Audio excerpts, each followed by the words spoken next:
Welcome to Secrets for an Inspirational Life with Mimi Novic, the place where every heart tells its story. Whether it's inspiration, courage or hope you need, you've come to the right place. Sit back and enjoy the journey with us. Subscribe below to be sure you don't miss future episodes.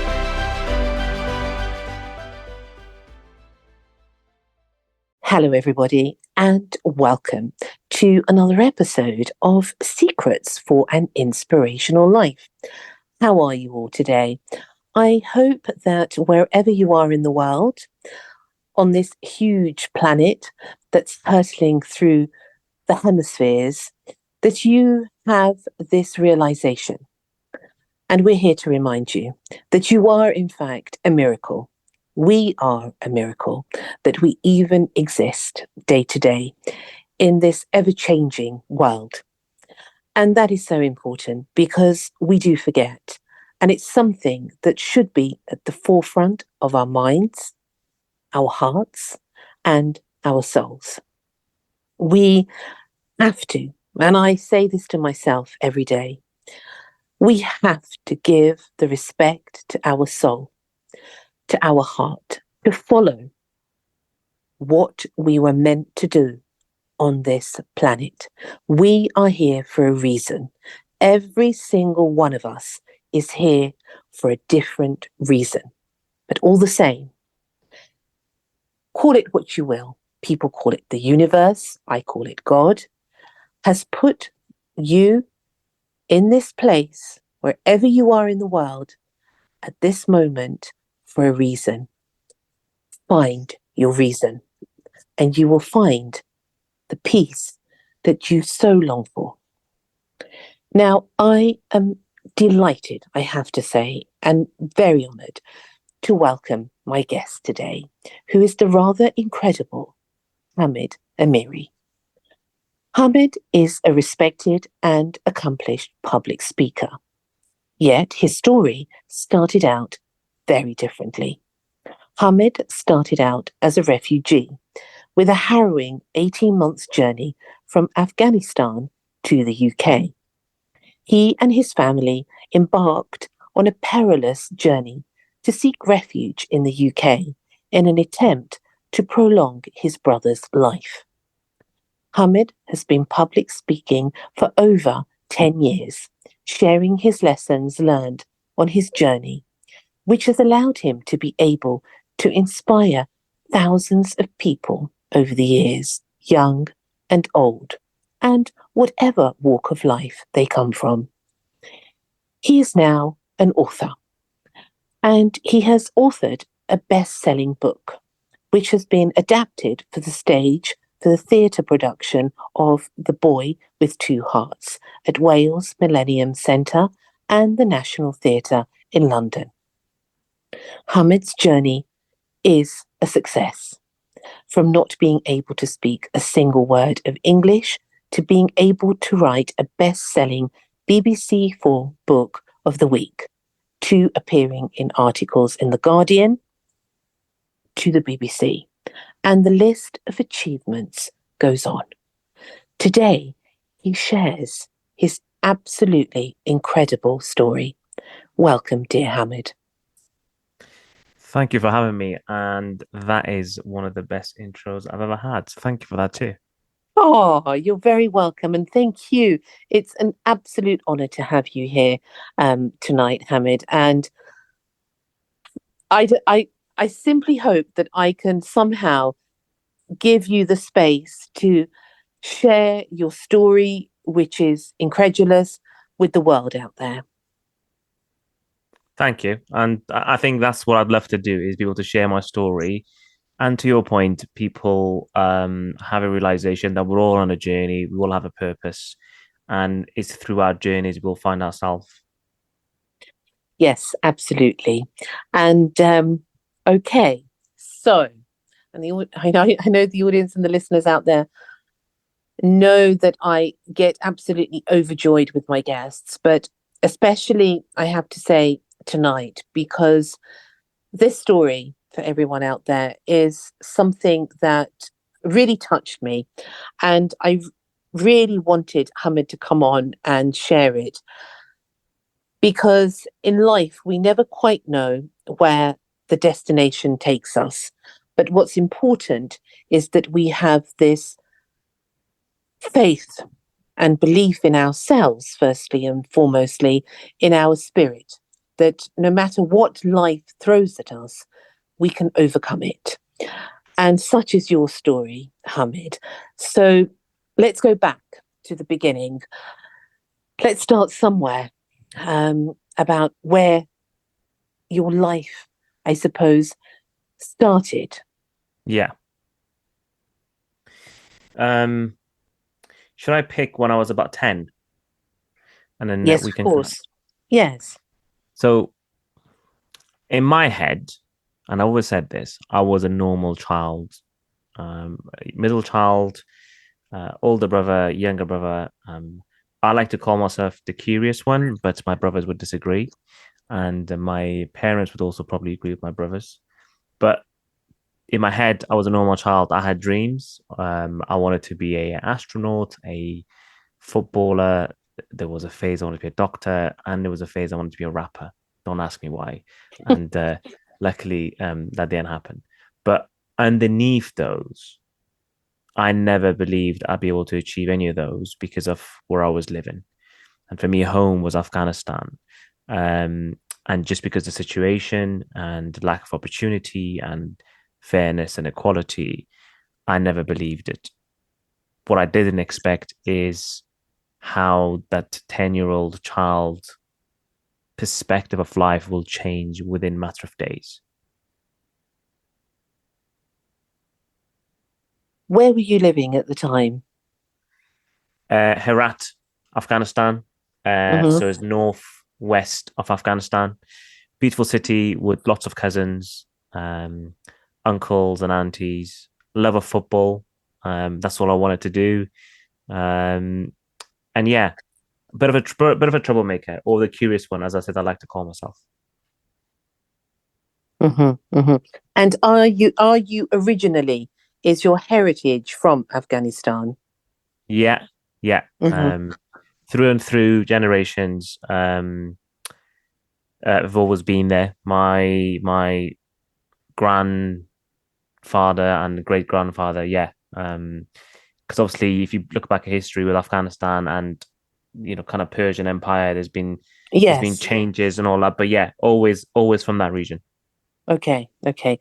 So your family and your ancestors all came from that region, so that you had a strong connection there. In any case.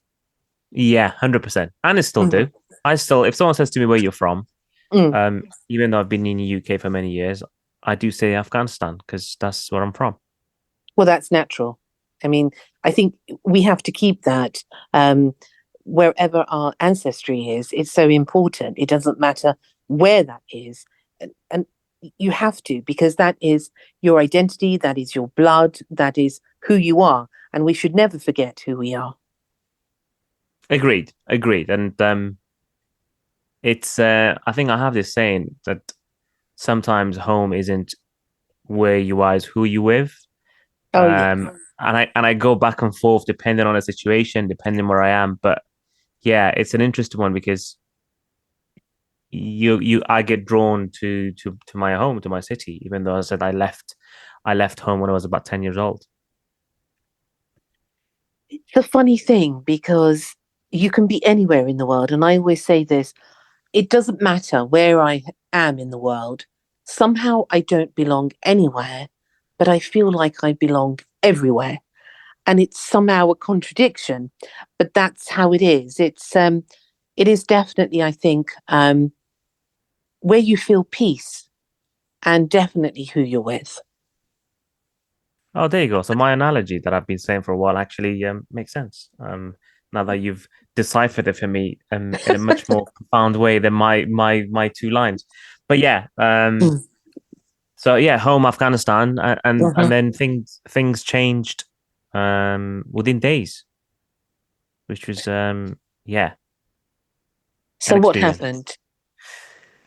Well, my mum always wanted a daughter, and she got three boys. Uh-huh. She was a role model. She still is. She was a powerhouse. She still is. And she got frustrated because of the situation, because of lack of opportunity, specifically for girls. Mhm. And I never forget mum saying to me and my brothers that I don't want you to grow in an environment where you think this is okay. And it was simply about equality and fairness. She said that she said eventually, or I'm just gonna stand up. And I said, I'll never forget this. I said, Mum, I'm so proud of you. Mum said, all I'm gonna talk about is why everyone should have an equal voice and equal chance. And I remember this day like it was yesterday vividly. Going to the local school, standing up, talking, people cheering. I think what I didn't expect is someone finding out and not agreeing with my mum's stance. And then what happened? Knock on a door, uncle, my dad's brother saying an order is given. And I think at that moment, I stopped being a child because I knew we had to embark on a journey of not knowing what tomorrow would look like. Um, Sold everything that we had. And when I say everything, I mean curtains, clothes, pillowcases, cutleries to make the money that we'll be looking to give it to a human trafficker to kind of get us out of the city. Mm-hmm. And at the same time, my older brother Hussein, who would have been about 13, 14, he had a very rare congenital heart disease. And we knew those two places that could save his life, and that'd be UK or US. So I think within days, we were like, this is it. We just got to leave. And I've said this before. Well, I didn't realize at the time, I didn't just leave my home, my city. I left my childhood. I left my belongings. Left my safety, my family, memories.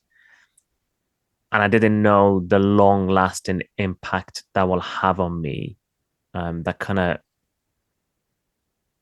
played itself out years later. In a way, when something so drastic happens in one's life and so traumatic, time stands still. And there's a part of us, I always believe, that actually freezes.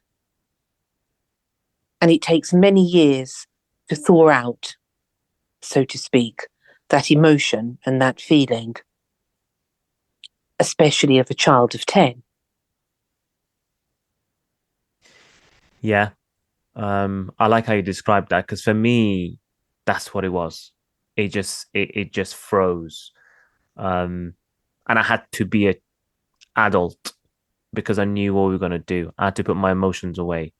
Well, I had to lock my emotions away. I couldn't show fear because I knew my parents would be worried. I couldn't show um I wanted to scream, I wanted to cry, I wanted to say why, but I couldn't. And I knew I wouldn't because I knew how to do it for my family.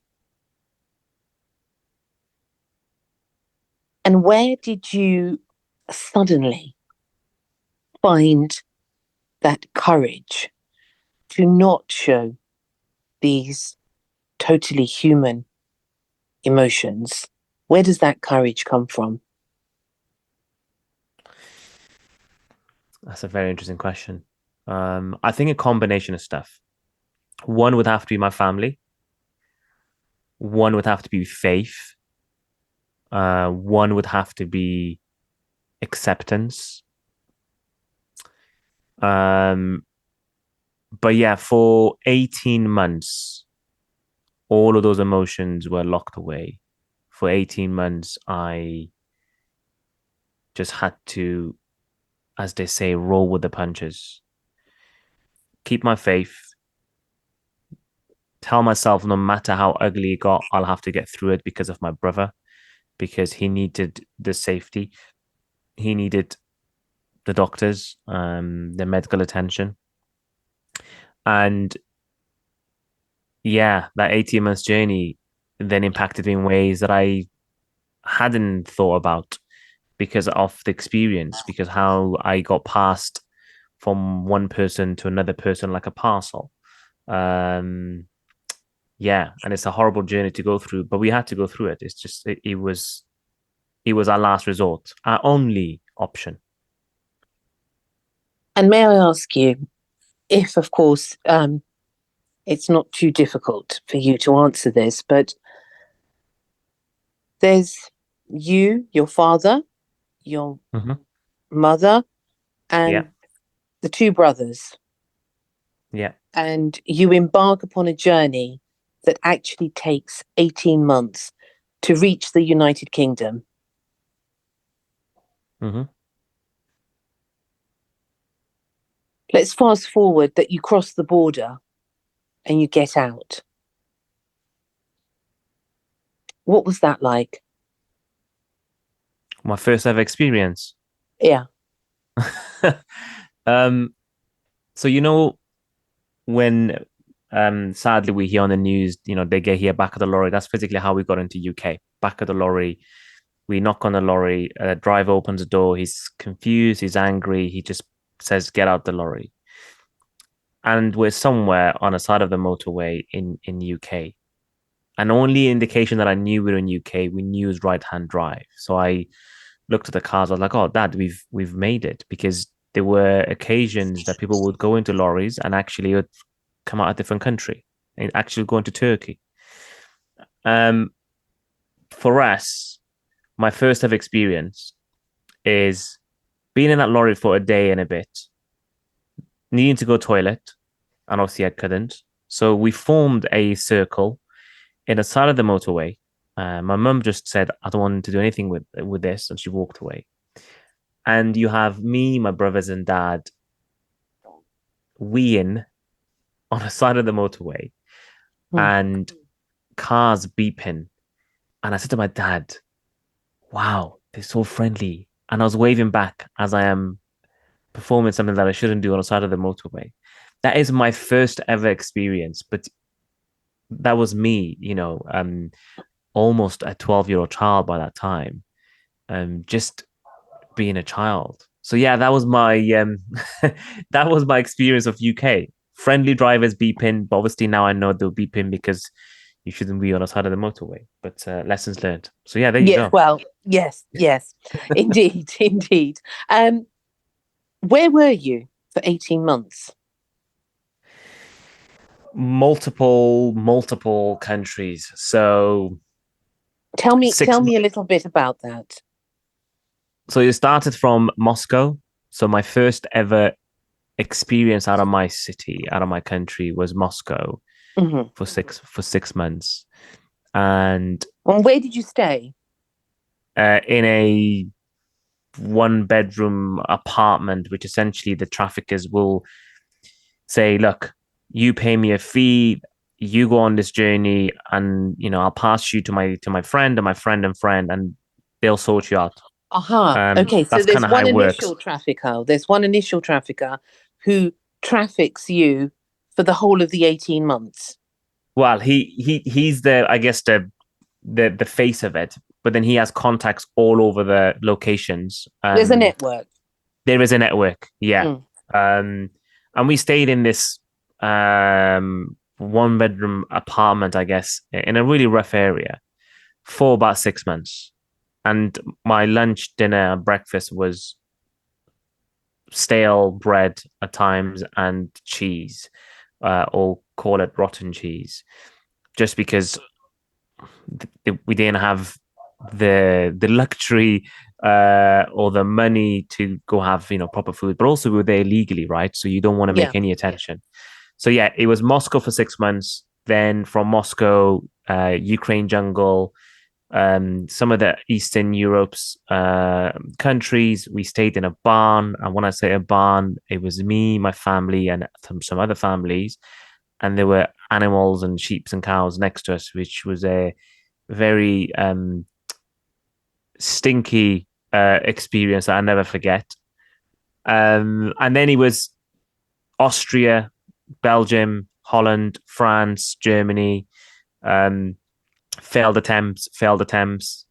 We got robbed once in Moscow. We got robbed again in Germany, this time at a gunpoint. And then I worked in a pizza takeaway shop, obviously illegally, to make some money, me and my family. So again, it was a real experience that my breakfast, lunch, and dinner was pizza, and I got sick of it. And then that is a crux of so many countries along the way before we get to UK. Now, forgive my naivety here, Hamed, but I have to ask, and I know for people out there also will be asking for sure, but why did it take so long? Because I know, I've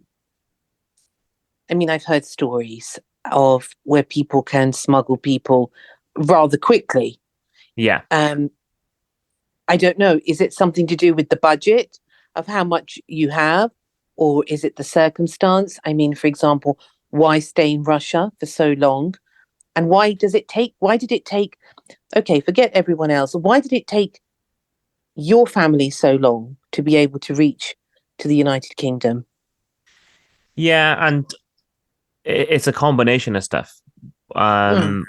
Ultimately, if you have the money and say, like, I want to get a lot quicker, then they'll ask for a fee a lot more.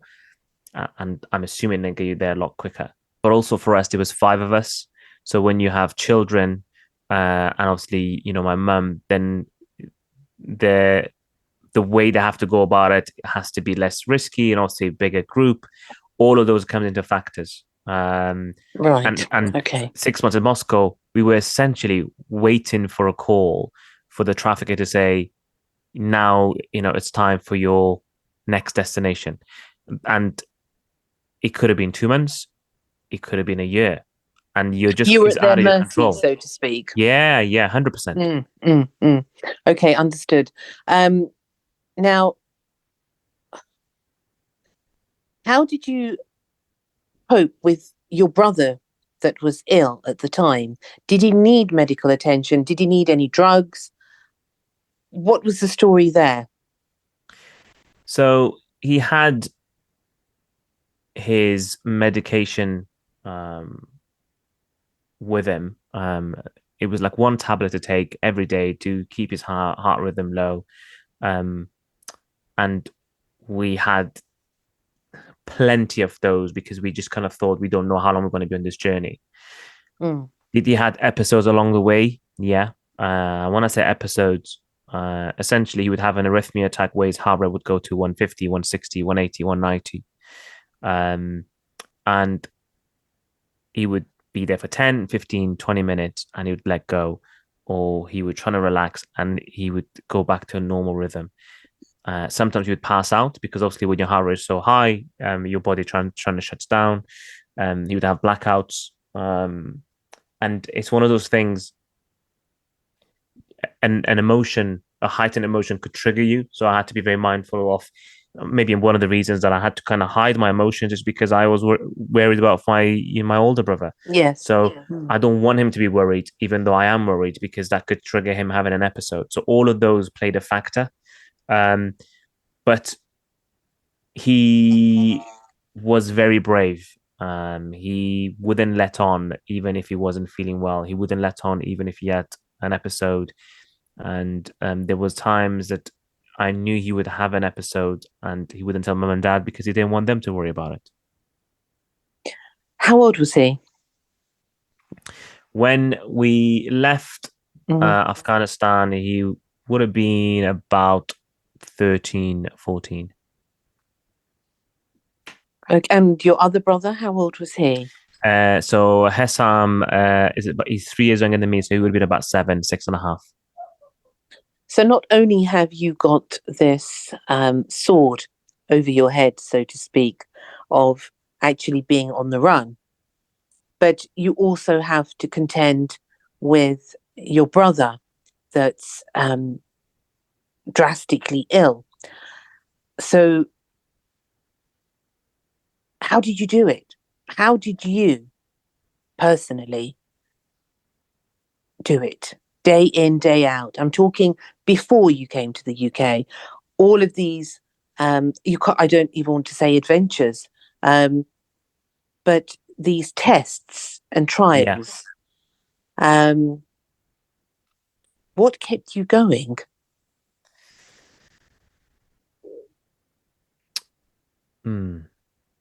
I think for me, it wasn't about me. It was for my family. It was for my brother.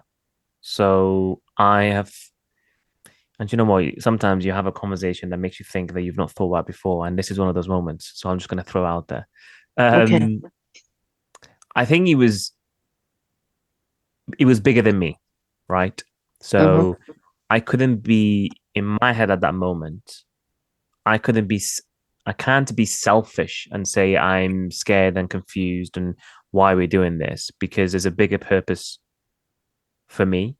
I, without saying it, without breaking the so-called hierarchy, I knew I had to look after my older brother, and I knew I had to look after my younger brother because he's younger than me. But I could never say to my older brother, "I'm looking after you," because he's my older brother, and it's that hierarchical sort of thing that you have in a family. Mm-hmm.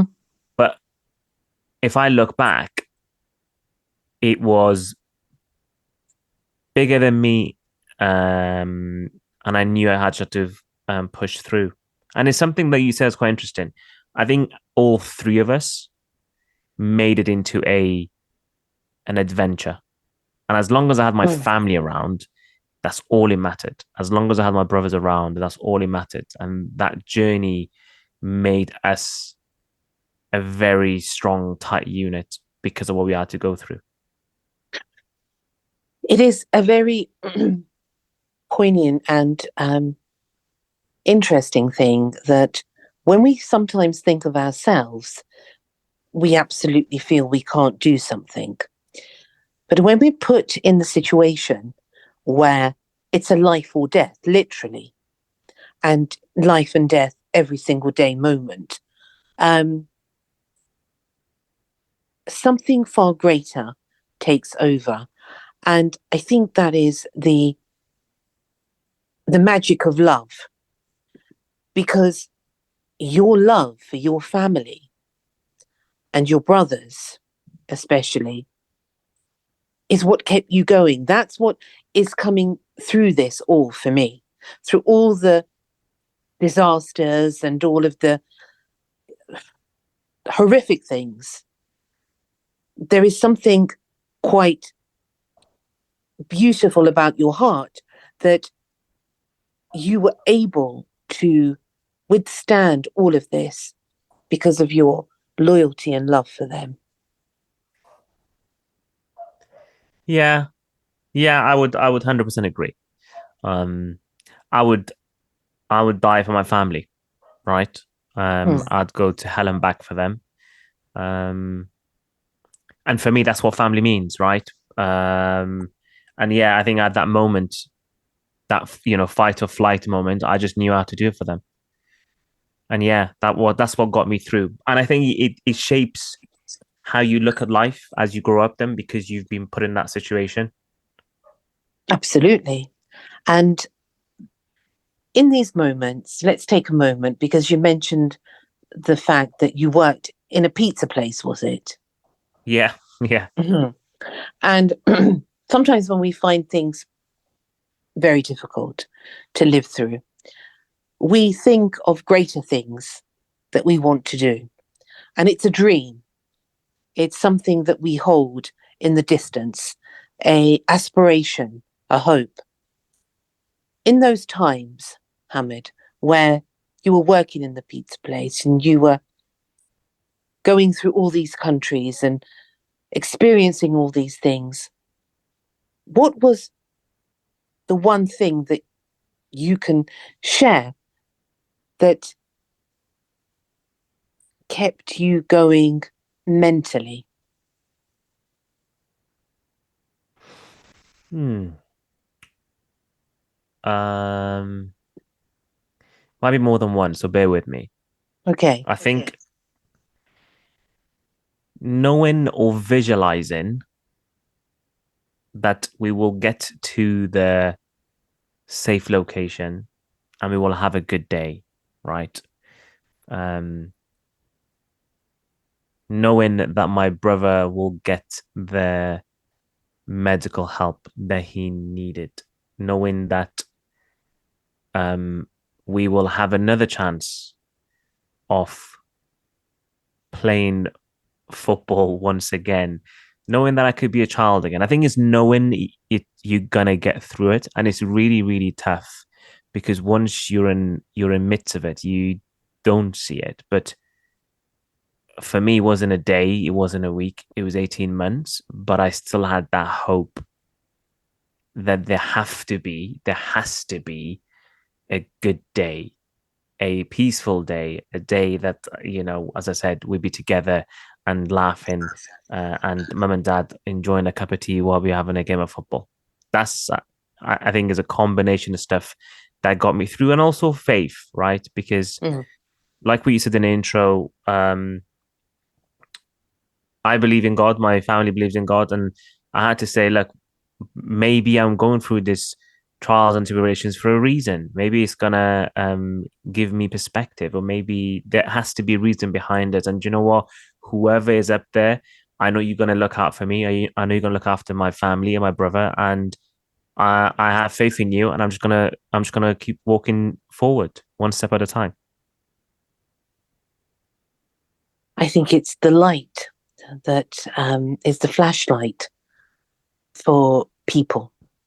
I can speak for myself that the flashlight of faith is something that can lead the way out of the most dreadful darkness that we can all experience. And I want to ask you, do you think you could have done it without your faith? Nope. I don't even have to think or pause. Nope. No way. I think underneath all of those of love and family and unity, I think faith underpins those. So no. And they say one has to have faith in oneself, because unless we believe in ourselves, we can't believe in God. You know, there is a well-known mystical saying that says that unless we believe in ourselves, we can't believe in God. And I really do believe that. And I want to touch upon that because it's missing in so many people's lives that they don't believe in themselves. Yeah. And your story, I hope, and I'm pretty sure, will affirm this message that this astounding amount of faith in yourself that you could do this actually helped your survival. Yeah. And I think if you don't believe in yourself, we including myself, right? We're our biggest critic. And to your point, if you don't believe in yourself, others also don't believe in you. There is that element of it too. So once you start believing yourself and your ability, and know that faith that you have in yourself, it will unlock so many doors in life and the way you see it, and your perspective. Yeah, absolutely. Absolutely. It's an important lesson, I think, for all of us. And you having gone through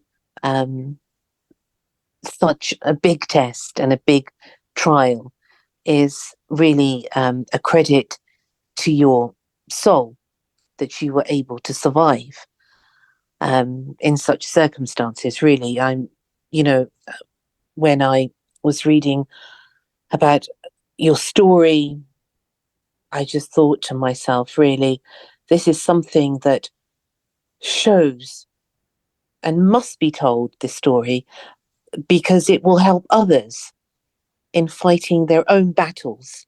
And so many people out there right now are fighting battles that we don't even know about. Yeah. And And I think that's the key, right? That we all are on a journey in different Mm. ways, in different shapes or form. And I think it's having that ability and having that faith and that belief that it will get better. Um, and there's a quote that I've used before. It's not my quote. I've heard that somewhere else. Like, it's okay not being okay. It's okay to have a bad day, Mm. but don't lose the faith and the belief that it will get better, that you will achieve, that you will go on to succeed. Because if I didn't have those mindset, call it subconsciously or consciously, I wouldn't be able to keep my sanity on that 18 months to be able to cope with it. Yes, this is a very good point because one has to keep one's sanity at whatever age you are. And people forget that. And I think we also forget that as children, we have a very robust way of dealing with things. But as adults, sometimes we lose that ability to do that. We forget. So you get to the United Kingdom Mm-hmm. finally, and you get off the motorway. What happens then? The first thing is we look for a local police or police station to kind of say, look, we're here as refugees. Um, Mhm. we do find the local police, and we got chucked in a cell. Not that I have any issues, because they had a thin blue shiny mattress that I crashed and fell asleep, and it was one of the best sleeps I ever had. And I never forget, I woke up and there were empty trays by the door, and I said, "Dad, have they bought us food?" And he was like, "No, they were here already." Clearly, he was fibbing because they did, and he munched all the food. Um, and they got us a translator that explained the situation, why we came. My brother with his condition, and then they sent us to a city called Margate in Kent, which we stayed for a few weeks By the sea. by the sea. And I'll never forget it. There was a track of road where it had so many arcades, um, and we stayed quite close to it. The sea was beautiful. I had the chance to keep winding up my younger brother and say, I'm gonna throw him off the pier, just for clarity. That was just me messing around and being childish. Um, but yeah, it was just nice because we knew we'd made it. And then it was about, how and who do we speak to, look at my older brother and work out what was wrong with him and get him well. And then what happened? Where did you go from Margate? After Margate, they said to us, "There's a little city that you're going to be all going to in Wales." When that was an interesting observation, and I was like, "What? So are we leaving? England and UK?" They're like, "No, it's different." It was my first ever experience of United Kingdom, and then you have obviously England and Wales and Scotland, etc. It was just a Mm. fascinating looking back now. Um, and they drove us in a minibus with a few other groups of people who was also obviously were refugees in Cardiff. And Mhm. that would have been year 2000 and end of year of 2001, I'd guess. So yeah, Cardiff was the location that was chosen for us. And you made a home there. We did, and Hmm. I'm still in Cardiff. And you're still in Never, Cardiff. yeah, not felt the need to move. Um, yeah, so yeah, Cardiff became our home, and still here. But Wales is a nice part of the world. It is, and the people, Mm. very welcoming. I think it was the people, the experience, the nurses, the volunteers that allowed me to process my journey, allowed me to unravel, I guess, my trauma and be a child again. But it did take a while. I wanted to ask you about that.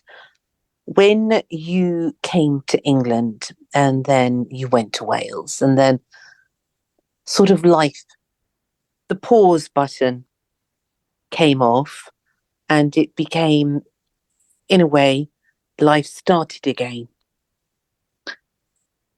And you went to school, I presume. Mm-hmm. Yeah. And could you somehow take back any of your childhood, or was it too late for that? I like your pause terminology because for me, I know exact moments that I unpaused it. So, first day in a local school in Cardiff, and I went straight into year 8. So I'd have been about 12 years old. I was in a playground. There were people who actually looked like me. There was football. It was actually a very diverse school, but I didn't feel like a child. I didn't feel like I didn't belong there. Um, Even though it was football, even though the people as I said, who looked like me or sounded like me, and it was multiple reasons.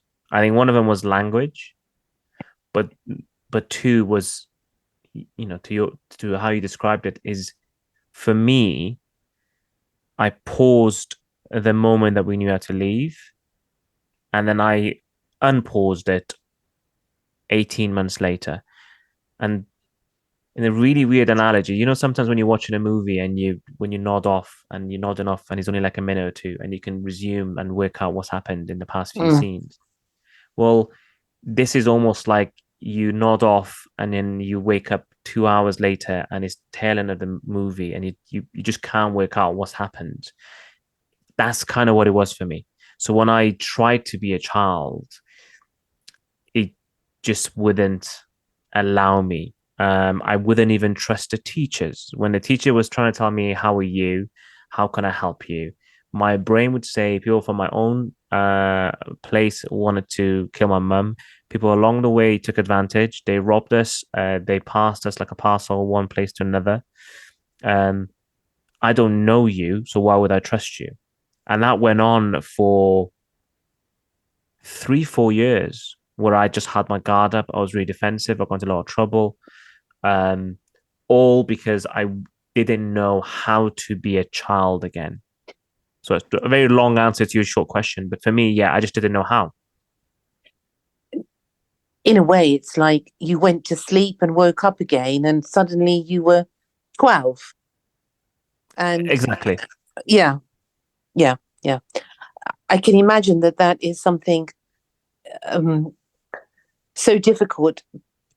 It's an understatement, but it's a fascinating look at the essence of a human, I think, if we look deeper into it, because you press the pause button and your childhood stood still. And yet you were still you. So who you really were still existed. But the body was of a child, of course. And the two somehow never merge again in the same way. You develop in a different way. You are more mature. You are more understanding. You can read people better, I'm sure. And your perception is clearer. With all of that and the experience of what you went through, how did you adjust into leading, in inverted commas, a normal school life as a young person? I was smiling when you were saying those because they're very true, right? As in understanding people, having different perception. At that moment when it was happening, I don't think I appreciated how much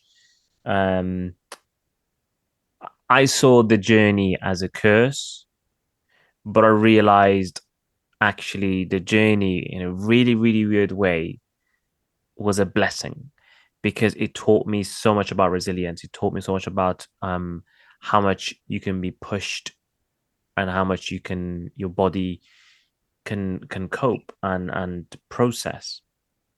I think for me, one of the biggest things that allowed me to drop my guard was the nurses and the volunteers.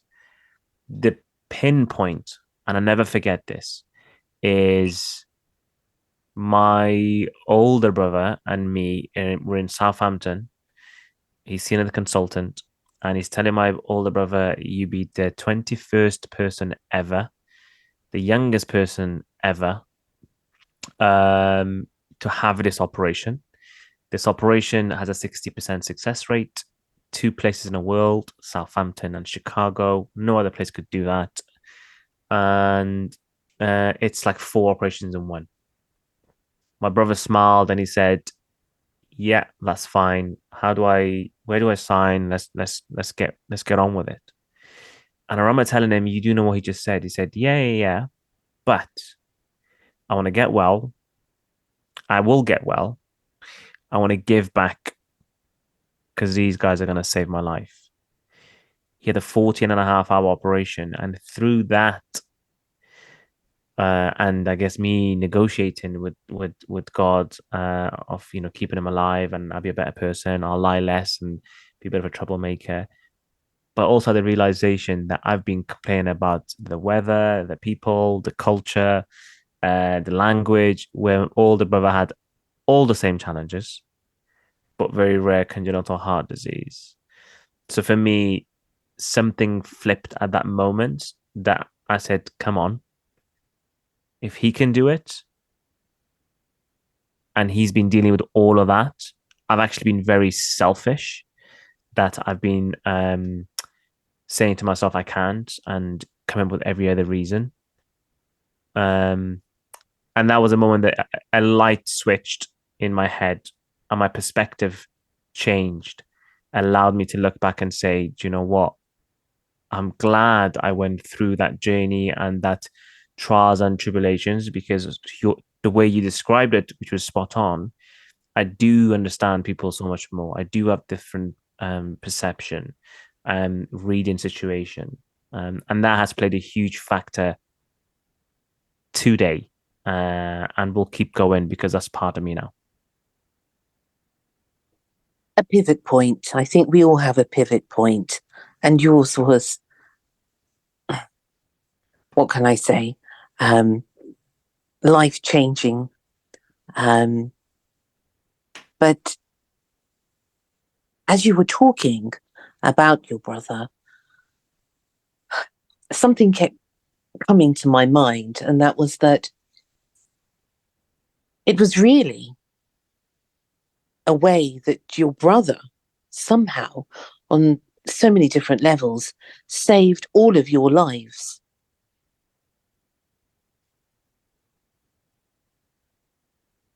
And he didn't know it.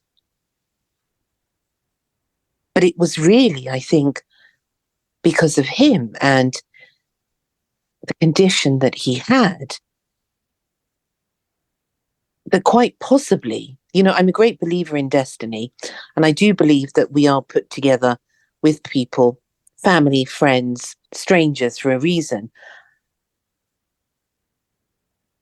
Could it be that this was sort of the promise that you made to each other before you came to this earth?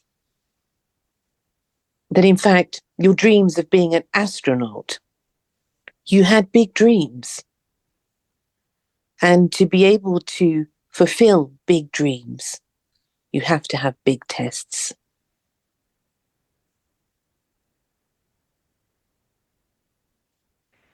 I've never looked at it that way, but I would agree.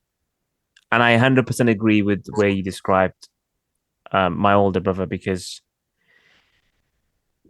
knowing or not knowing, he played a profound role in my life.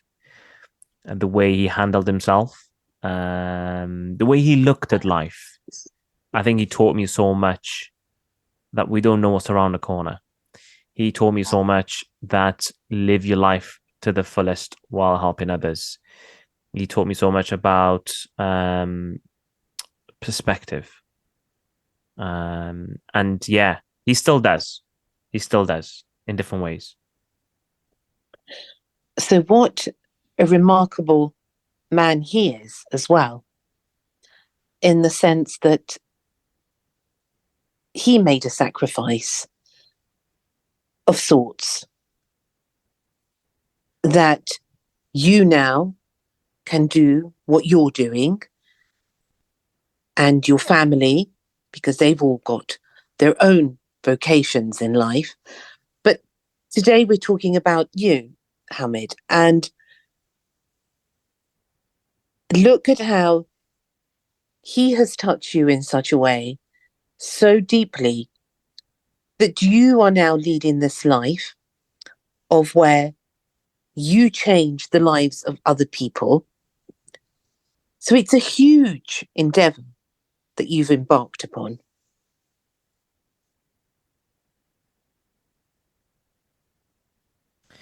And I feel like it's just a beginning of that journey. I could say so much more. It's an absolutely, I haven't even words for the bravery that your family and yourself have shown. And even I want to bring it now, there's so much more, I know, but I know there is. I'm convinced, and I could have you back on again, and we can talk about it again, because it is such a profound story, an absolutely profound human story. But let's bring it. It's a good time now to bring it to today. What are you doing today? Because you're an author, you're a motivational speaker, you do work in all sorts of places to help other people. But tell us in a nutshell where all this journey has brought you at this moment in time. I think for me, and by the way, I'm open to come back again, right? Because it's been a revelation, even kind of just hearing your perspective and food for thought. You're welcome. You're welcome. So anytime. you've got that right. Yes. For me, I'm at the stage in my life where I've had so much time to reflect back and understand the decisions I've made, the actions that I made, and kind of the journey that I had to go through to who I am today. And what I simply like to do and have been doing, and I'd love to carry on doing, is share my story to give people hope, people perspective, tell people that Hamed, who failed his A levels, who couldn't speak English, went on to get a job, get a degree. So I challenge everyone else to do have crazy dreams, have self-belief, never give up. So yeah, I feel like I'm on a journey where I simply want to inspire thousands, millions. And if I get hit by the bus tomorrow or 6 weeks later or 60 years later, I want people to say, do you know what? He made an impact. You know, I don't want people going to go, yeah, he was a hardworking, cheeky chap. That's completely fine. But I want to leave something behind that I know I've impacted and left this place a better place. So yeah, I feel like that's my purpose. And you have a powerful voice, and the world is your platform, in fact, because I know that I mentioned at the beginning, you have a best-selling book. Tell us a little bit. It's called The Boy with the Two Hearts, is it? Yeah, The Boy with Two Hearts, which is a reference to my older brother Hussein, due to his obviously heart condition. Wrote that in 2018, got published in 2020. Play, which is crazy to even say as we speak, one into Cardiff, one in National Theatre, and as we speak, it's running in Athens. And I've been told Wow. I've been told a few other locations too, and I'd love to actually turn this into a, a TV versions of it. And I've already had this visualization, the thumbnail on Netflix, and I go to mum and dad, mum, there's your story, there's your son's story. Yeah, and that's what drives me to be able to share my family story, but more specifically my older brother's story, because he was and is my role model, my best friend, and someone that I always looked up to. How beautiful, really. And your success. Congratulations, by the way. I Thank you. I think people who do wonderful things deserve congratulations, and they deserve to be told that. You know, if you see something beautiful or see someone beautiful, tell them. It's so important. I'm a huge believer in that. And a film would be good, or a TV program that would be wonderful as well. And I know you want to tell your story. Everyone wants to tell their story. This is the point. And that's one of the secrets of life, is that storytelling is so powerful. It can change lives. And I make reference to this many times in my work, and I've done it also here on the podcast with my guests, that in the grand times of before, storytelling was used in so many different ways. And it's something that is so powerful because the storytellers are the most powerful people.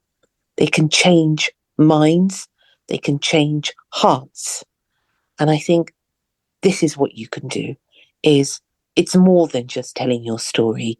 You're actually being used as a vessel to change the hearts of people. Love that. I'm gonna use that next time when someone when someone says, "Tell me about yourself." Well, it's true. It's true. And my grandfather always used to say to me, take your position. And I would say, what do you mean, take my position? I don't understand. Had a very strict upbringing, and he was military sort of minded, let's put it that way. And he believed in discipline. And he would say, take your position. What does that mean? And he would say to me, well, unless you take your position, you don't know what you're doing in life. Stand and be counted.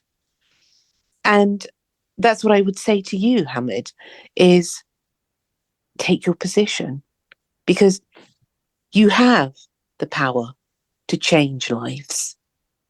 Because there is no way on this earth that you have gone through what you have gone through, that people couldn't maybe in 10 lifetimes go through, unless you had a bigger purpose.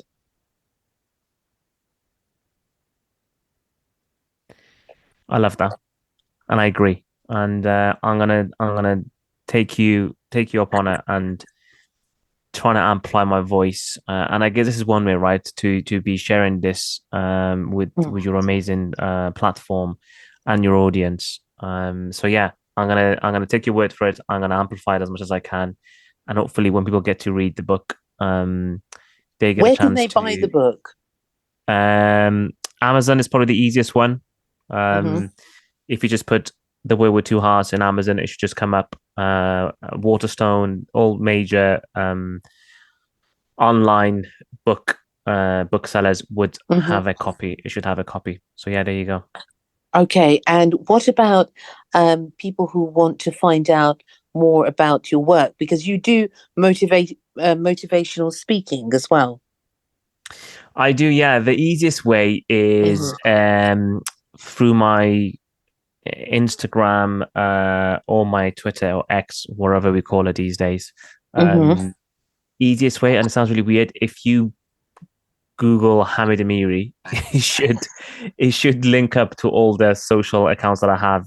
Is Hamed.Amiri1989 and Hamed Amiri 1989, depending which one it is. But the easiest way is have a look online. You should be able to find my name on my social media, and I tend to want to document the wrong word. I want to share my journey as I'm going through this, right? And the journey continues.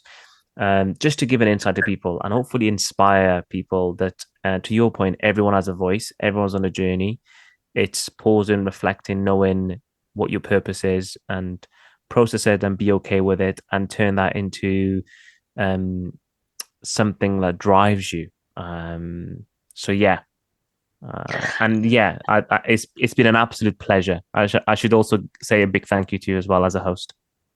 Oh, it's been an absolute pleasure, really, Hamed. And I wish you all the very best, sincerely, in everything that you do. I hope that this is just another beginning for you, and an endless beginning, in fact, for better and bigger things, and that you emerge a shining light for people who are too afraid, who have lost their voice. May you encourage them and remind them of their own voice. Thank you so much. Come again, and we can continue. It's been really an honour to have you to share such a deeply, deeply moving story. Thank you for having me, and I'm going to hold you to it, I promise. All right then, take care of yourself. Take care. Bye-bye, bye-bye. Hamed Amiri. Incredible story, and one that shows us the resilience of the human spirit. Do something beautiful for yourselves. Life is for you. And it is a journey that can take us to many different places.